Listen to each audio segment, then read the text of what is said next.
What's this? Wait, MoviePass is coming back? Do you guys know MoviePass? MoviePass was a company that had the brilliant idea of you could pay $10 a month to get to watch all the movies in theaters you wanted. So you give them $10 and then they would go and buy a movie ticket for $15 every time you wanted to go. So basically, MoviePass would just lose money. If you saw a lot of movies, they were just losing a lot of money. It was just based for you, the consumer. And they thought if they got big enough, they could like squeeze the theaters or something and get some advantage, but they never did. So you would just pay your $10 a month and go see a bunch of movies, and they would buy a full retail ticket every time and give it to you. There was no magic sauce. It was just selling tickets at a discount. And so they lost a bunch of money. And then one weekend, Mission Impossible 3 comes out and everybody goes to see it with MoviePass. And they lost so much money, they went bankrupt. That's the story of MoviePass. One of the dumbest business ideas ever. Anyway, I guess it's back. It's back again with a betting app for cinephiles. A blockchain blockchain. I was called Mogul. Oh no, Ludwig's involved. Are you gambling on box office results and Oscar awards with crypto? It's a fantasy football league, but for... Dude, they just made fantasy football for theater kids. Everything's becoming DraftKings, dude. That's crazy. Or you're gonna see Northernlion do an ad for this in a year and a half. And I will retire with this? Yeah, maybe. Damn, that's crazy. I can't wait until we can turn our genes off and on at will with AI. I don't think that's what Doug was talking about. I do think one of the scariest things about the future of medicine is that CRISPR shit. That idea of you being able to gene edit your child before he or she is born. The idea of being able to pick like, oh, I want this eye color and this intelligence and this, but designer baby shit. That's not AI related. That's Gattaca shit. 2 5'6" white people having a LeBron baby. Because they paid for the LeBron package. I don't know, dude. People will soft sell it by being like, okay, well, think about the upside. We can get rid of all these diseases, or we can get rid of these problems. And then you're like, oh, well, that sounds good. But then you think about this weird advantage that the rich will have. And by the way, up until now, the rich have never had an advantage over the poor. So it's like, this will be a big break. I'm just worried that if we let the rich have an advantage over the poor in society, that could be bad, right? I want to make sure we don't cross that line, because right now we have a pure meritocracy. And I'm just worried that if the wealthy can artificially design children to be literally physically better, that's going to create this weird 2-tiered system, even in areas that were traditionally not, things like athletics, things like school competitions, things like that, where Red Rising type beat is a good way to put it. Yeah, man, I guess one thing you could do is like, if you have no money and you're dead broke and you can't afford the comprehensive package, just like spring for the hustler package. Make sure your kid, maybe they're not 6'8" Giga Chad, but they have the hustler gene. And so they'll make it work, They'll grind it out. Make sure they have that attitude of like, I understand it now. Poor, so I have to gotcha roll for my kid's genes. Dude.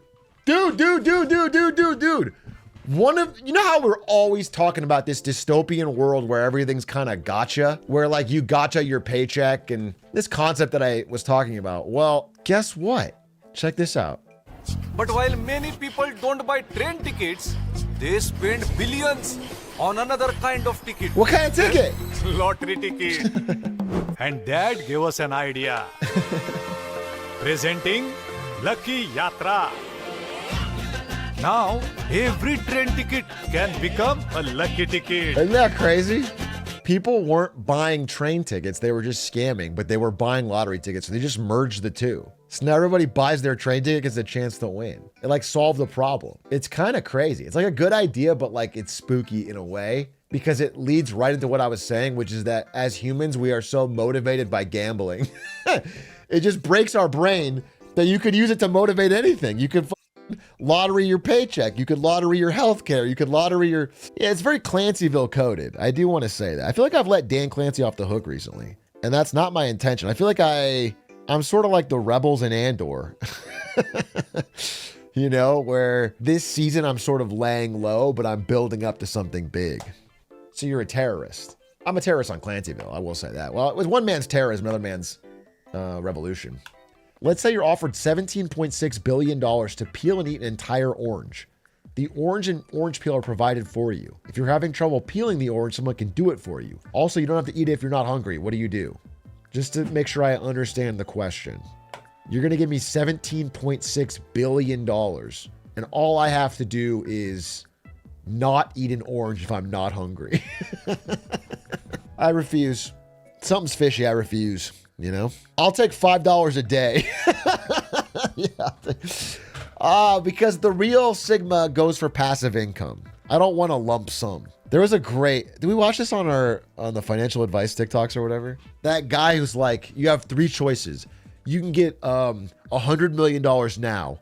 You can get $2,000 a day, or you can get an 850 credit score. The guy's like, credit score. Credit score. That's the real. With credit score, I can do it. I can borrow, do whatever I want. That shit was so funny. That was gas. You got to take the credit score. The ability to borrow is the most important thing. I have a pretty good credit score now. I'm just being real. I probably have like an 800 credit score. But what I realize is it doesn't, the only thing it gives you is access to more debt.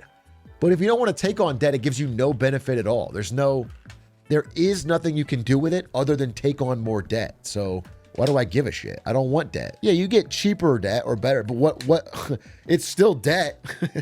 I think America, we're so debt coded, dude. Everybody just is so comfortable with lots of debt. I don't like it. I understand. Like it's not unreasonable to have debt, especially when you're young. You know, you're investing in yourself. Could be student debt, could be a car loan. You need a car to get to work, whatever. But it's just crazy how comfortable we are with debt. We talked about Klarna on the pod today. It's Patreon, so I can kind of share. They just asked some questions. We talked about it. It's just wild, I think, how widespread the usage has become. You know, people are using it for groceries. They're using it for life events. They're using it for clothing. It's just huge for clothing. It's no good. My burrito, yeah. If you have the ability to pay it back, is it really a problem? If you have the ability to pay it back, why did you use it in the first place? Is the real question. And I think you'll find that the answer is some people use it for the psychological feeling of like, hey, it's cheaper now and they can afford it and it's fine. But the most users are using it for the obvious reason, which is that they don't have the money right now. And so they're trying to spread out their payments so they can afford it. And they're buying more than they can afford. So you're more likely to get into a bad spot. I don't know if you guys know how Klarna makes its money, but it's not just on the late fees. They also take a cut from the merchant. So why the fuck would like, let's say it's Urban Outfitters or something on the what's the place you buy clothes? Let's say it's fucking Urban Outfitters, okay? The website. You're gonna buy a fucking cool flannel shirt. The reason they give a 6% cut to Klarna is because people buy more clothes when they have Klarna at checkout. They would never put Klarna on their website and give them the cut unless it's proven that people buy more shit. So it's just a fact that a user will check out more clothes, more items, more food, more whatever than they would have if they couldn't get access to the debt, which means they're buying more than they can afford, which means sooner or later they're going to get caught. Sooner or later they're going to get a late fee. That's significant. I sold furniture credit cards for years. This is 100% true. Sold $10,000 TVs on 5 years. Yeah, dude. When people are paying the minimum, you can turn a small payment into a fucking lifelong one. You could have people paying way more because they can only afford the minimum at the time. That's why you really got to be careful with debt, man. That's the mind killer. Literally. Study showed that if you have an upcoming bill that you don't know how you're going to pay, it is equivalent of mental damage of missing 2 nights of sleep. Literally, like they had people take a test.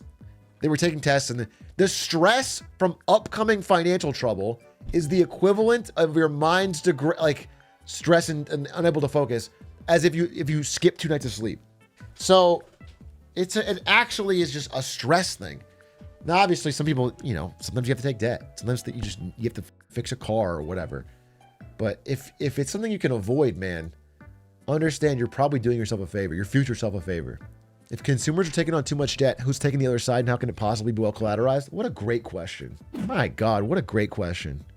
In terms of buy now, pay later, the other side is these companies, Klarna and Afterpay. who in fact are a lot riskier than they pretend. They have a lot of bad loans. Their default rates are seemingly quite high. People are less likely to pay than they think. And, I read Klarna's S1 when they were about to IPO, and they're not even profitable, bro. They sell debt and they're not profitable. Because there's they have an adjusted rate, but they take out all the defaulted ones.